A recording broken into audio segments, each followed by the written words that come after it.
is time for the long-awaited interceptor tour.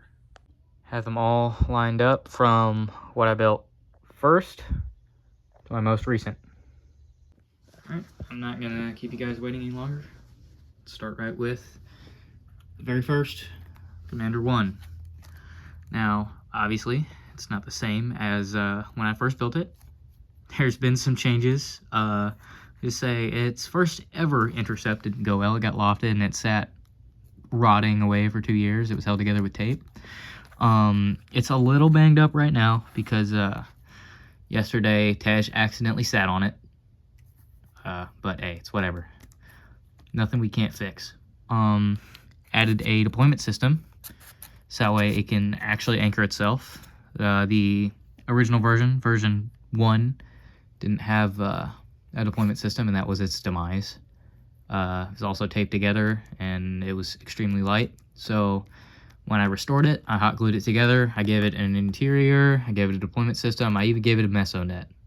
So it's got, you know, it's just overall better than the original version, and I'm happy with how it turned out.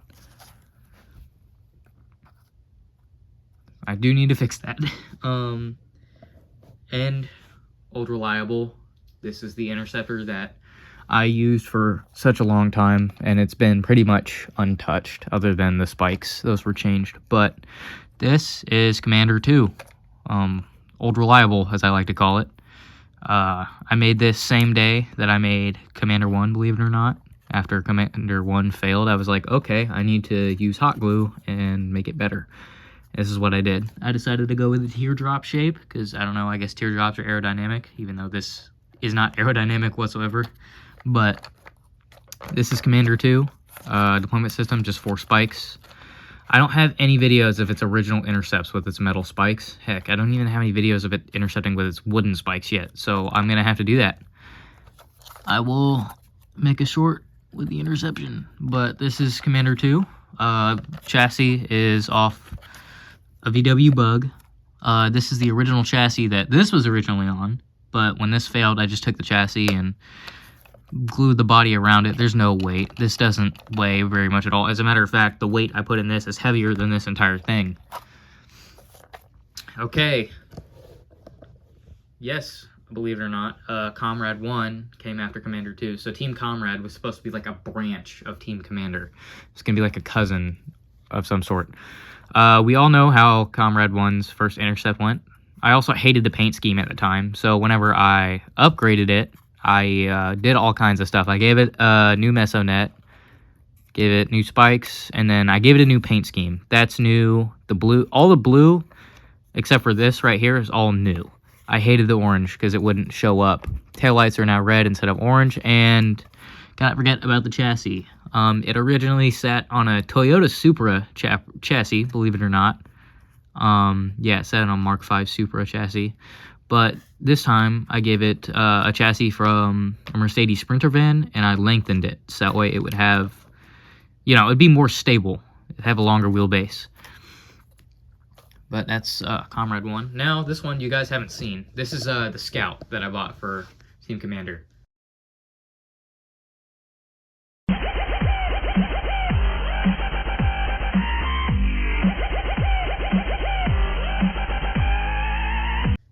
It's seen better days, much better days. It's currently missing all of its equipment, spare tire, taillights, headlights.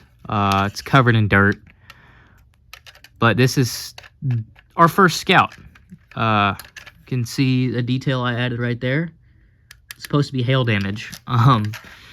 Yeah, and we all seen what happened to credits. Credits' Scout. It got burnt after it got lofted.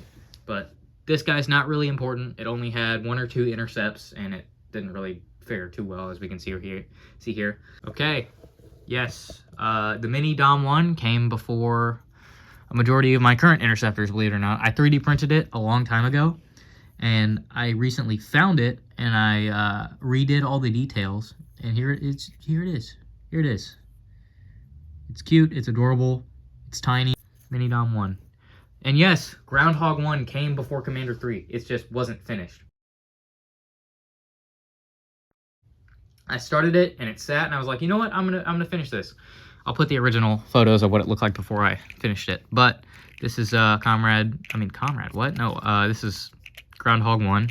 It's wood all around. We saw how it did. It's still got its CB radio, but I took the spikes out, and it's currently sitting in storage. It's probably going to get retired because I haven't used it, and I don't really have a need for it, so it's probably just going to sit. The man, the myth, the legend, Commander 3, the one that made it all, one that gained me traction. Metallic purple paint. This was a first ever paint scheme, by the way. My original idea for Team Commander was to keep it cardboard, with the idea of, you know, you can make anything with cardboard, and I love making things with cardboard, so why not just have a cardboard livery? It's not waterproof. This technically isn't waterproof either, and I wanted to have an official livery, so I decided on a color that nobody else uses. I decided with purple. I have not seen another purple interceptor ever, and I also just had the metallic purple paint lying around, so I did that. I gave it, so purple and teal are our two main colors. I think I'm going to keep going with that paint scheme, and I had to throw some KC lights up there. I just love KC lights. Sean Casey used them on Tiv 2 in 2008. It's just perfect. Deployment system, 4 spikes, much like Commander 2, but this one is much better because it has better arrow, and it's not, you know, body built and mounted on the chassis. This one is armor added around an original body. And yes, here's what it looks like from the bottom. Yes, it is chopped up. What we did with this car originally is that we're going to slam it and have a cool build, but we decided not to. I had another Yukon that I used for another one, and we ripped the rear wheels out of it and put them in the front of this one. So this guy, ladies and gentlemen, this is the only Interceptor that has 4-wheel drive. I know, it's crazy. This is Commander 3. Like one of my first pretty good interceptors. Okay, Dom 2, my competition interceptor. Competition is coming August 1st, guys. The date has been decided. Me and credits. It's going to be Vortex 2 versus Dominator 2. Ultimate showdown. 4 leaf blowers, debris, water. It's going to be wild. But this is it. It weighs 2.5 pounds. It's pretty effing heavy. The weights came loose, so I need to redo that. But this first ever waterproof interceptor. It has Plasti Dip, which is basically Flex Seal, and bed liner, and it's pretty thick on there. It also has aluminum. It has cardboard, wood, and aluminum. It's completely waterproof. I mean, we can see that I did a water intercept. Also, this is the bottom of it after that intercept. It's kind of muddy because the spikes I had right here, it lifted the front, so it just ate mud. Took it like a champ, though. There's no rot. There's no mold. It's chilling. It's chilling. You can see my fishing weights right here and here. There's more inside of it. Obviously, this one can't drive because the driving wheels got ripped out of this and put in Commander 3 before I built this. So, yeah, here's Dom 2. Super heavy. You know, basically, it doesn't have a deployment system. Doesn't really need it. I feel like its weight helps it. This is also first interceptor I ever put a meso net on. I had to come up with a design, and that's what I went with, and it worked. So I have a ton of interceptors with meso nets now. Okay, now this one's kind of sad, based on the way it looks right now. It's been through it, but this was a scout I made. This is my first long form video since Christmas 2 years ago. And this is Command 1, the Scout. It's seen better days. I added a deployment system, didn't work. And then, obviously, Mesonet got ripped off again in a backpack. Roof rack, messed up. Bash bar, gone. Deployment system, gone. Not really much to see here, but, you know, I'm still proud of this one. I need to fix it. Nope, that bash bar just came off entirely. But this is, you know, Command 1, the Scout. The first long-form video I've made in a long time. Cannot forget the probe truck, my second long-form video after the Scout. This one, the truck was pre-built, so there's really nothing to show here. It's just on a lift kit. It's cool. But the main part of the video was how to make a probe. And this is that probe, right? Mesonet, the propeller came off. So it's, you know, it did one intercept, but it disintegrated. But I put it back together. So here it is. Here's the probe truck. Nothing special. Here it is, guys. The micro Pinor, right? 1/64 scale, not waterproof, sadly, but it has flaps. This was my first ever flap design, and it worked okay. Can't forget the back flap.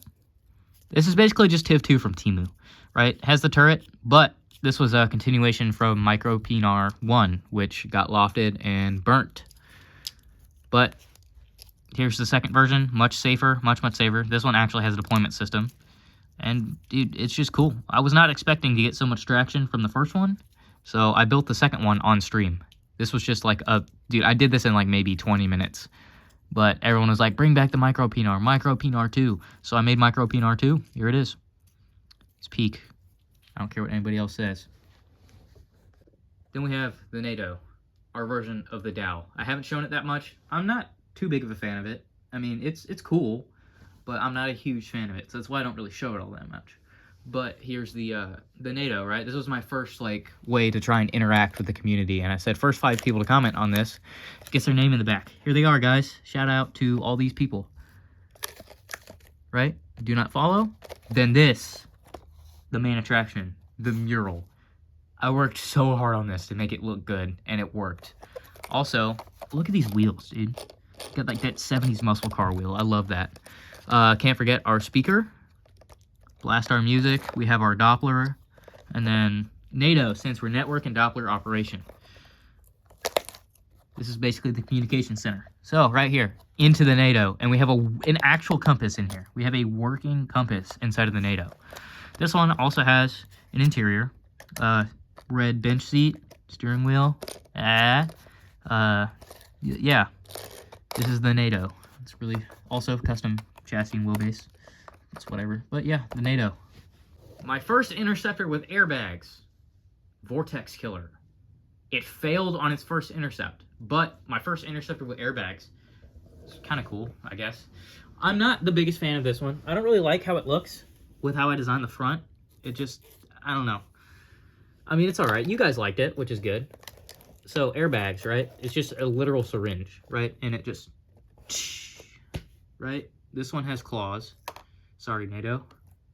Sorry, Cyclone. But this one has claws to help with it. It has spikes here and here. Has 2 flaps on each side. But the airbags was my main thing for this. I'm not really going to show it too much.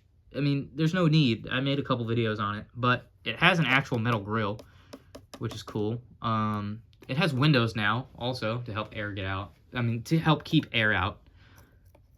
So, I mean, it works. It did its job the second time when I revamped it. But I'm not sure what I see in the future for this, because I don't really have much of a need for it. Here we have the Cyclone. I don't really need to show this too much. This is my little brother's, but I did make it, so that's why it's going to be in this video. But it's a little worse for wear right now. We did an intercept without spikes yesterday, and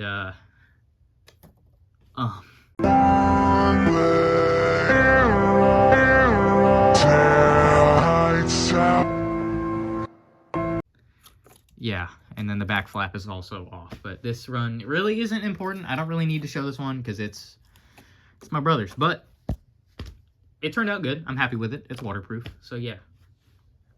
We have the Arrowhead, right? My version of Tornado Attack.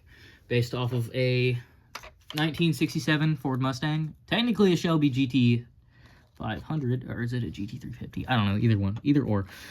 So the Arrowhead, right? The paint design on this went really well. I decided to go with a metallic blue to kind of set it apart from all my others. Have an Arrowhead, TVN, and then obviously lightning bolts, and then the Tornado. So this one is also waterproof, believe it or not. So I have the back, I repurposed the taillights. Can't forget the KC lights. I love KC lights. Also can't forget the Mesonet that spins spinny. Alright, it's time for Commander 4. The newest addition to my Interceptor collection. Commander 4, based off of a Ford F-350. It's not metallic purple. I didn't have any with me, and I bought purple spray paint, so I thought it would work, but it didn't. I mean, it kind of works. The texture from the from what I used. I didn't use bed liner. It turns out it's a can of bed liner costs $30. So I used this thing called rubberized undercoating, and it works just as good. It's basically the same thing, and it was $9. So that's what we did. It works for waterproofing, and it's here. Also creates a pretty thick shell around the cardboard, so we're good there. Also has 4 spikes like Commander 3. The underside, that's, you know, it's pretty much, it's really nothing special. This one's only rear-wheel drive though, but hey, it's a diesel. It's a heavy-duty diesel. We have 4 KC lights this time around instead of the 2. I feel like that kind of helps break it up a little bit, adds a pop of color. I couldn't print out the logo, so I had it painted on. It doesn't look too good. I mean, I couldn't replicate the font, so I just wrote Commander 4 on it and outlined it. I couldn't print it out because paper obviously isn't waterproof. But, yeah, I think it turned out pretty good. C4 on the back, the taillights. Also, dual meso nets this time, guys. Dual meso nets. So we can get double the data, I guess. This is technically my second interceptor because the micropene, but has a turret. It has a turret, ladies and gentlemen. We also have Starlink. Starlink is a must-have.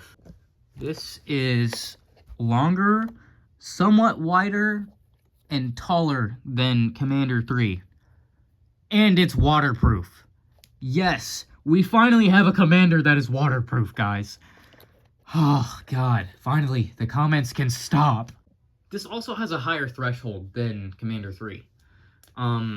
This one survived EF 5 force winds with ground scouring, which means that the ground was getting ripped apart around it, and it still stayed. It stayed put perfectly fine.